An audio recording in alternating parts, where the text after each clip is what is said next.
اهلا بيكم فيديو جديد من قناه نجم التوقعات. النهارده معانا توقعات مباريات يوم الخميس 11/9/2025.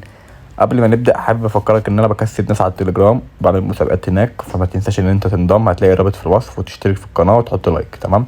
دي كده كانت بعض من القصايم بتاعتنا، شغلنا يعني. تمام. النهارده معانا قسيمه من 10 احداث. القوب بتاعها 7. تمام.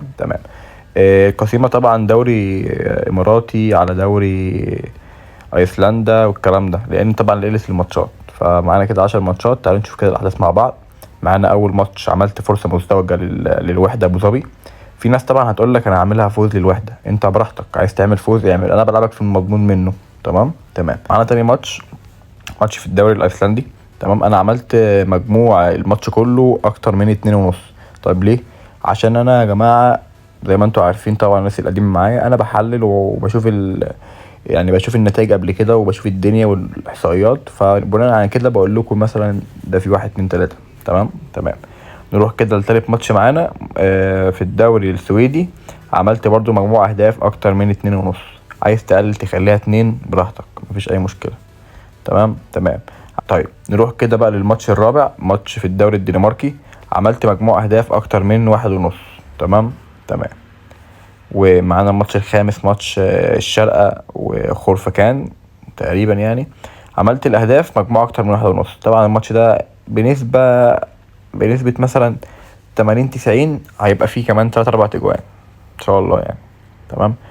طيب نروح كده للماتش السادس. معانا ماتش في الدوري الكندي.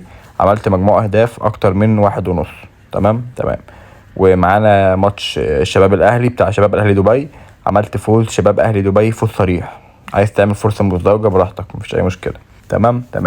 نروح كده للماتش في الدوري الجزائري. عملت اهداف اقل من 4 اهداف. بصوا يا جماعة كده الاحصائيات ما بينهم 3-3-3-2. فاهم؟ اخر ماتشات ليهم اصلا، بصوا الدوري تعبان جدا في كل الماتشات يعني، فاهم؟ فان شاء الله يعدي بكل سهوله. طيب نروح بقى لكاس البرازيل. عملت فرصه مزدوجه لبوتوفاغو ان هي تفوز او تتعادل في الماتش كله، لان ممكن هنا يخلص 90 دقيقه من ان هو مثلا حد متعادل. انا ماليش دعوه، عندي ان انا 90 دقيقه يطلعوا تعادل. تمام. طيب نروح بقى للماتش الاخير كده، ماتش اتليكو مينيرو. عملت برضو مجموع اهداف اقل من 4 اهداف. الماتش ده يا جماعه مش هيخلص بسهوله، اللي هو يعني الماتش اللي فات بتاعهم كان خلص 2-0 لمين؟ لكروزيرو. فاتليكو مينيرو الماتش ده هتقتل نفسها تقريبا، بس الفرقه تعبانه يعني، الفرقه تعبانه جدا. فحتى لو جابت هدف ولو جابت التاني مش هتجيب التالت او الرابع. يعني نحط السيناريو كالعاده، هيتعادلوا مثلا ويخشوا ايه اللي هو يبقى 2-2 بس 2-0 يعني 2 ده والاتنين اللي بتاعت الماتش اللي فات، فكده بقوا 2-2 متعادلين يعني. السيناريو معروف يعني ومحروق ان هم يتعادلوا ويخشوا بقى وقت اضافي والكلام ده. فانا لعبت في المضمون وعملت مجموع اهداف اقل من 4 اهداف. تمام. احنا كده هنيجي على القسيمه دي، انا هحط عليها 1500، وان شاء الله لما تعدي هتجيب لي 10795 جنيه. تمام كده. طيب تعالوا كده مع بعض نراجع القسيمه تاني مع بعض. عملت الوحده ابو ظبي فوز او تعادل، ومجموع 3 اهداف في الماتش ده، واكتر من 3 اهداف في ماتش في الدوري السويدي درجه تانية.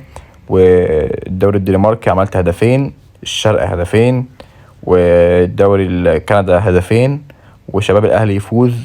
وبطوله الجزائر عملت اقل من 4 اهداف، وهنا عملت فوز او تعادل بوتفاغو. تمام. وعملت مجموع اقل من 4 في ماتش اتليكو. تمام كده.